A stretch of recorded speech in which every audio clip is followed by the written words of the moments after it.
my humble self, Srali Musa. Today's topic is on parenting the boy and girl child.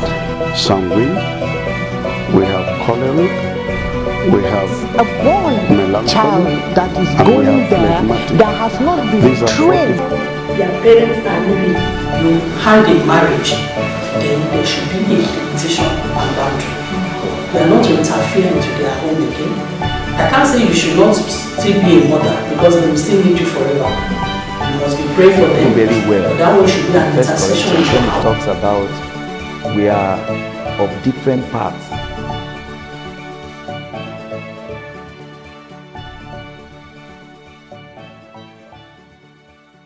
You're welcome to today's episode of the program Faith Talk, where contemporary issues are being discussed.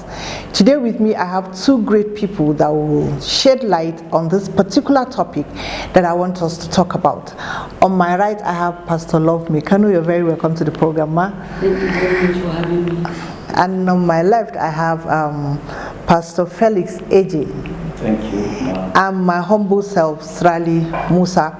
Today's topic is on parenting the boy and girl child.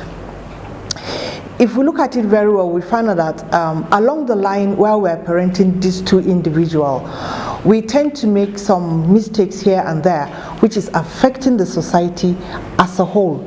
And I mean the community first, then the whole society.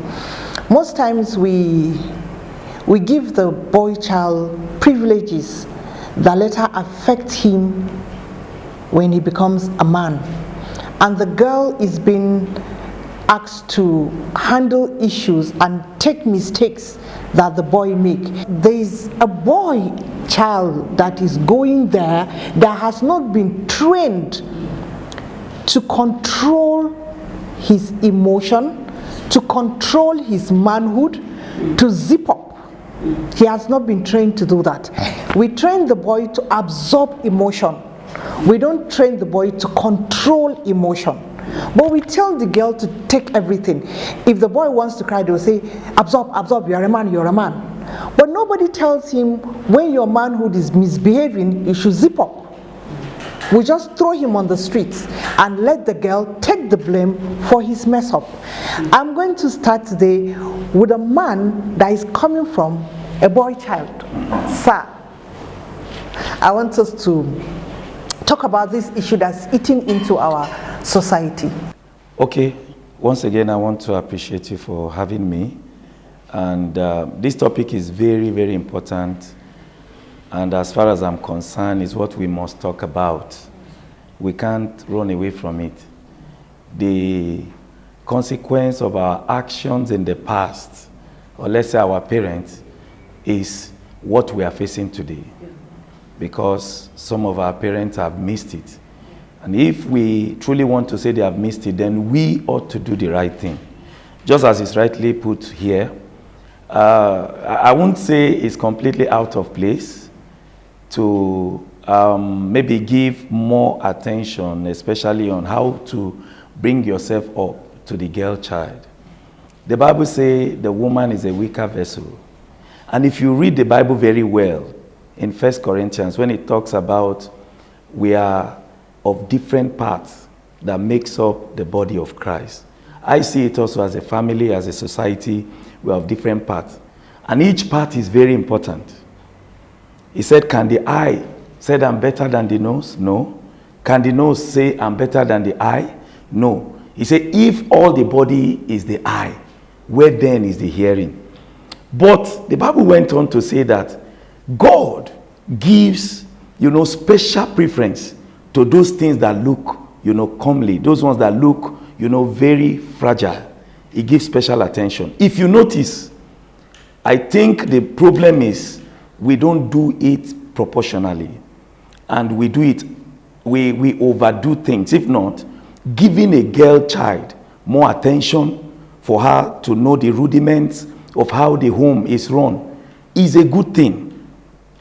Because they are more fragile when you expose them to the society. So it's a good thing. But my problem is the balance. When you do it to the girl, knowing fully well that she's fragile, you must also now try to balance it with the boy. Some parents don't balance it. Like me, in my home, I have a boy, I have a girl. The girl is closer to me. What I would tell the girl, I might not tell the boy. That's the truth.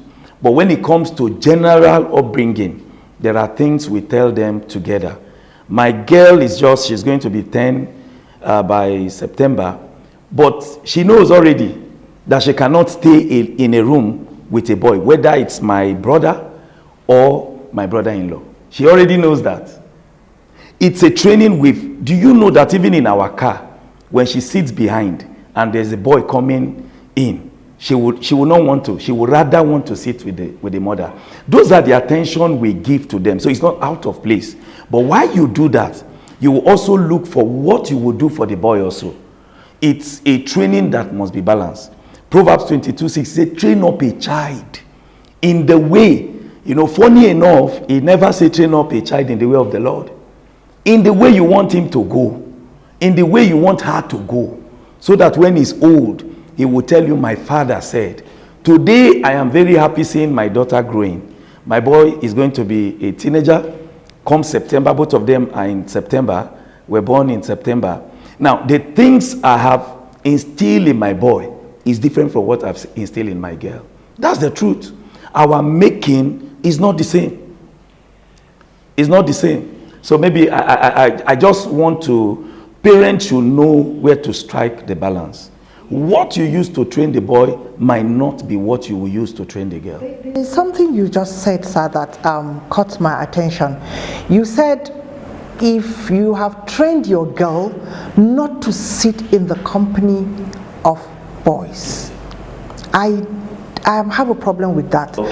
And you also, even when she's entering the car, yes, she sits at the back. Yes. Already you are making an idea, sir, yes, which I disagree with you, because if you are training her not to sit in the midst of boys, already you have an idea of what the boy can do. Yes. So, are we not supposed to handle that boy? Okay. If the boy can only absorb tears and cannot control his emotion, and we are telling the girl, don't sit in their midst, be careful there where you are, why don't we tell that boy that we are not watching is growing into a beast that, look, I'm sorry about my language, I'm just trying to be very realistic. It's a society where people operate without being diplomatic. Yes. Thank you. Yes. So if the girl is sitting in the midst of boys, why don't we tell the boy, the girl can sit in your midst, zip up. Yes. The girl can sit in your midst, don't be rude to her. Okay. The girl can sit in your midst, you don't touch her. Yes. You don't have the right to touch her. Yes. She has the right to sit anywhere, yes, but yes, don't touch her. Yes. That is where we are missing it, sir. Okay.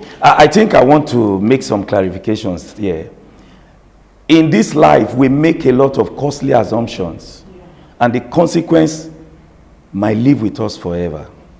You can't assume that every boy has been trained like your boy. It's a wrong assumption. No, yes. No, what I'm saying, he should be trained. Yes. You train your boy, but you cannot assume. With what we have in the society, you cannot assume. Our training for my girl is not that you cannot relate with boys. At this level, we have allowed our girl, to a family friend. And when she came home, she told us that the small boy there, well older than her, was asking her to come and sit on his lap. And sir, please, yes, before I go to madam, have you ever trained your boy that girls also rape them? Very well, very well. And if they are girls, you should not sit in their midst alone? No, not that he shouldn't sit in their midst alone. The way the girl cannot sit where the boys are, yes, the boy also should be careful, yes, not to sit where girls are, because it's not a show of physical strength. No. It's emotional strength. It's emotional strength. Now, okay, no, let me just add one thing. What we are saying is to put something in her mind. Yes. And once that is registered, she is now told how to carry herself when there are boys. But you don't put something on nothing. There must be a foundation. There must be on a premise. Yes, it's okay. It's okay. If we tell the girl, be careful where you are, what do we tell babies that men rape? how can they be careful? Don't say anything. Okay. But We will come back to it.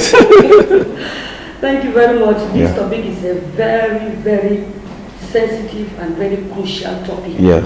And it's something that the whole world needs to know, that the girl child or the male child, there is an age that is a very, very sensitive age. Yeah. That is the teenage age. Yes, ma'am. Because that age is an age that every young boy or every young girl want to know something. Yeah. So in trying to know, so they want to make sure that what you are hiding from them, they want to know that thing you are hiding from. So it's a very, very sensitive period that parents these days will need to sit up. And because there is something that children, they learn from what they see than what you say first. Because there are people or there are parents that say, don't do this.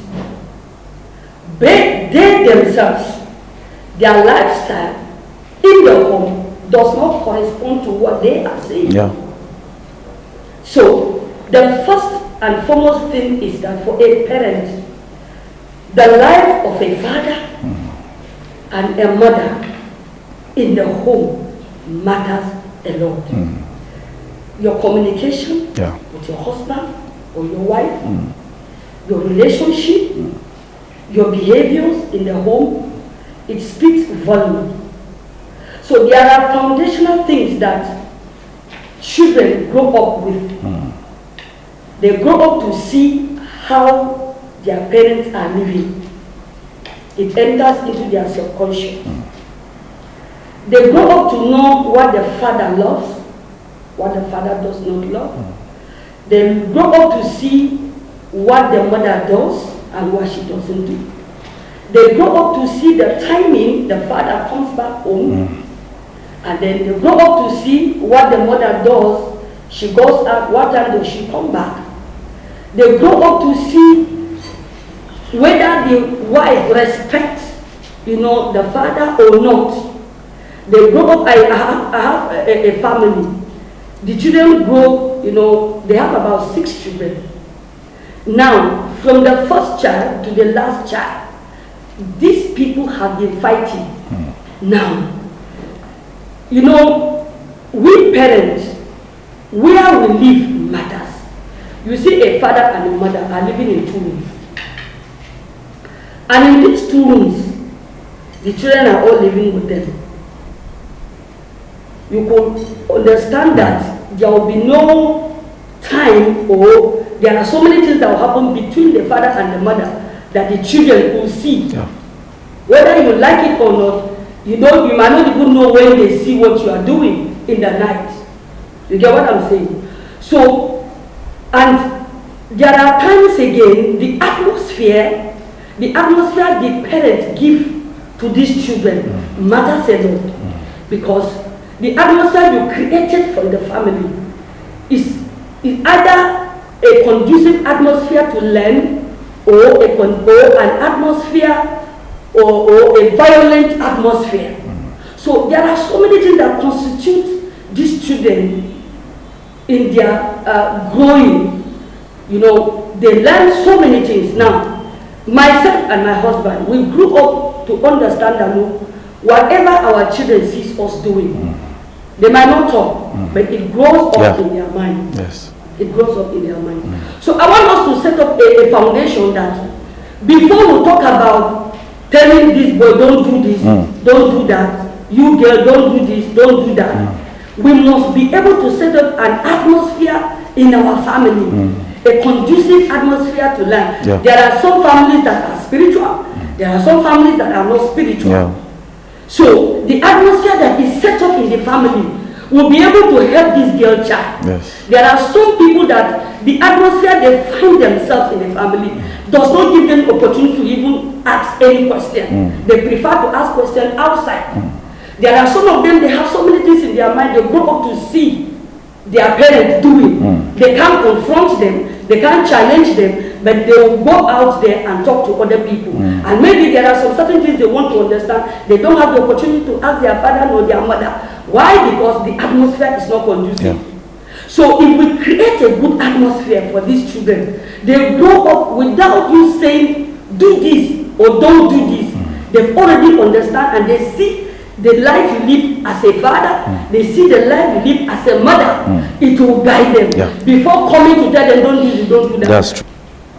If he sees the father living anyhow, maybe there are fathers that will wake up, they don't wake up with a wrapper.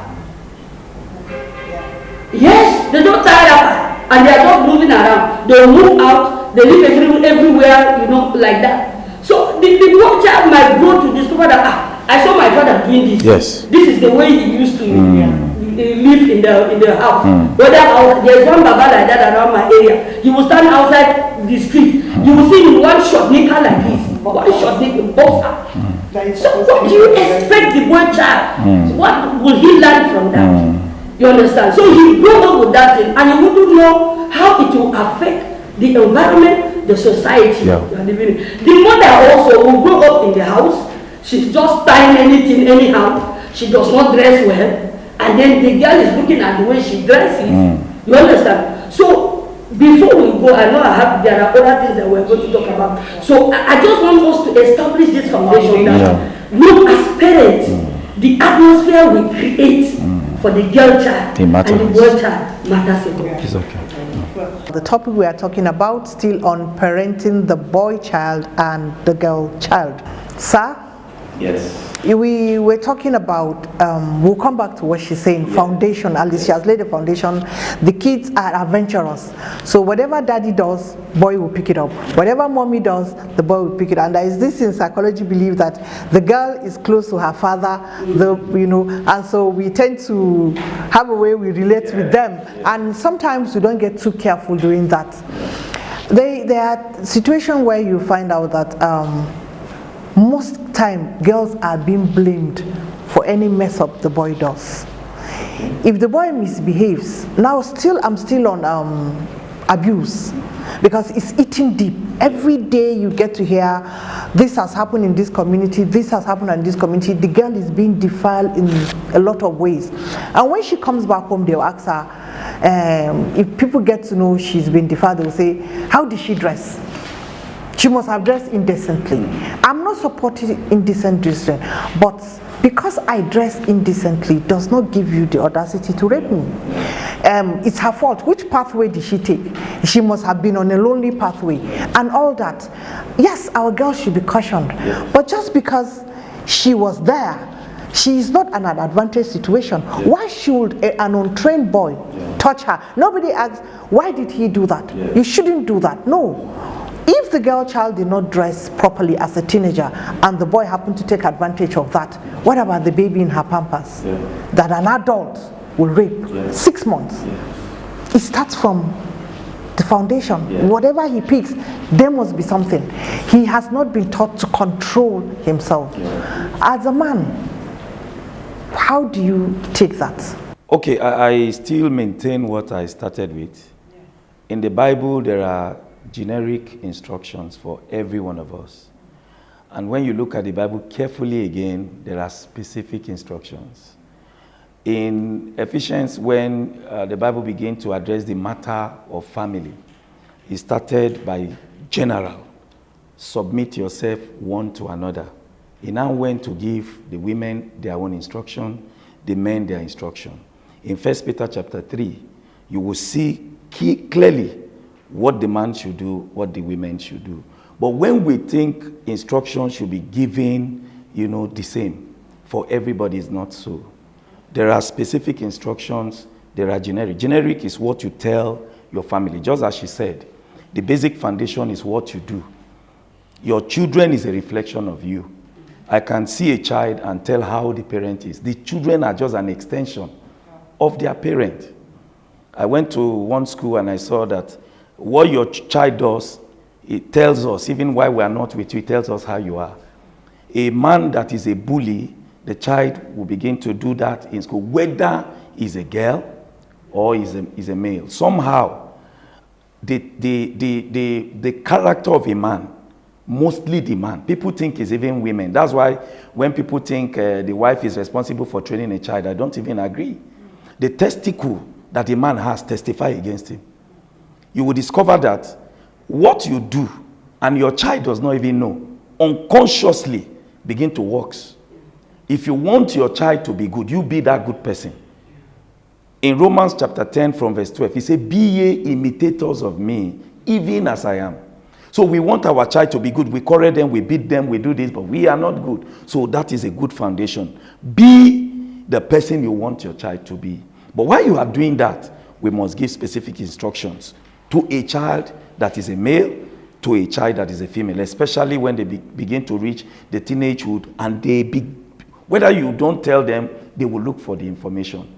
Having said that now, our society is miscued, I would say so. It has given so much attention to the men, so much preference. And it's not a thing that happened from today. In the time of Jesus Christ, a woman was caught in the act of adultery. And the people were ready to stone her. And, you know, the question is, can a woman alone commit adultery? Where was the man? Somebody jokingly told me that the men who were sleeping with her, some of them were there. That what Jesus was writing on the ground was their names. And when they saw their names, they started going one by one. Because it's God. So this thing has been there, whether we like it or not. Now, what we need to do is to begin to correct them. Now, by correcting them, does not mean that all guys are like that. No. There are places where they have, magnified their boys above the girls. Especially in our own African setting. So those are some of the things we must correct. And in correcting them, we must be able to instruct. Instruction is key, man.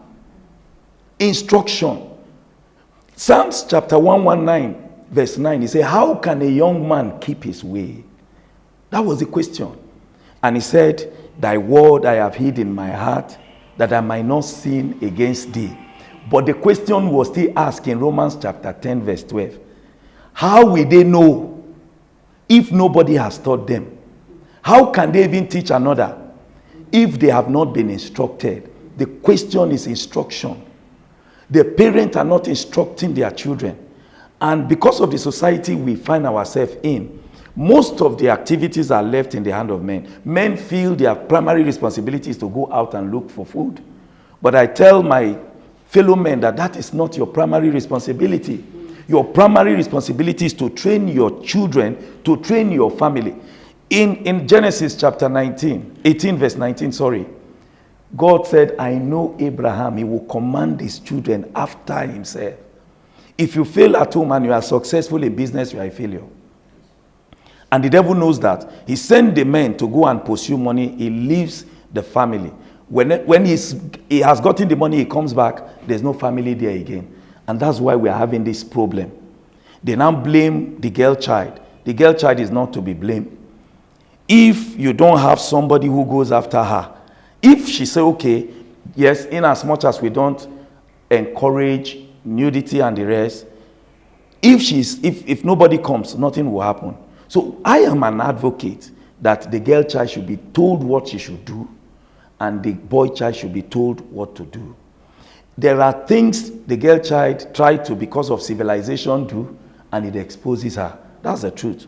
But that is not a reason for any child to begin to misbehave. No. So please, let us tell our children, tell the men what they should hear, tell the ladies what they should hear. Now, I like, just as you said, most times the girls are closer. I have a boy and a girl. My boy, sometimes the way he behaves towards my wife, I feel jealous, and the way also my daughter behaves, is easier for me to tell my daughter things, and she believes, than even my wife. And by so doing, I can tell her, because I am a man, I can tell her some of the dangers. Not, my daughter is very social. She interacts very well with the opposite sex, but she knows there are limits. Yeah, so let us establish the limits. Yes, we'll still get into that. It's a very wide discussion because it has a lot of things that follows up. But there is something that two of you said, like similar, the issue of you learn from what you see within the home. Correct. But again, with the society we are in right now, the kids are digital. They've gone further than what we think. There are a lot of things that we don't know that they are not learning from us, but they pick it up from their phones, they pick it up from the streets. So we also as parents, we need to open up, upgrade ourselves, exactly, and stop this old school thing. We need to upgrade.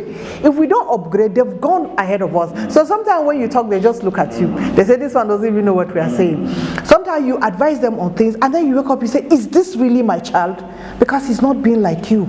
So sometimes it is a bit wrong when we see a child behave, we say, he must be like his father. No, he might not be like his father. It's just that his father has refused to upgrade, and the child has gone ahead and picked up a lot of things and displayed on the streets. And then people will say, it's his father.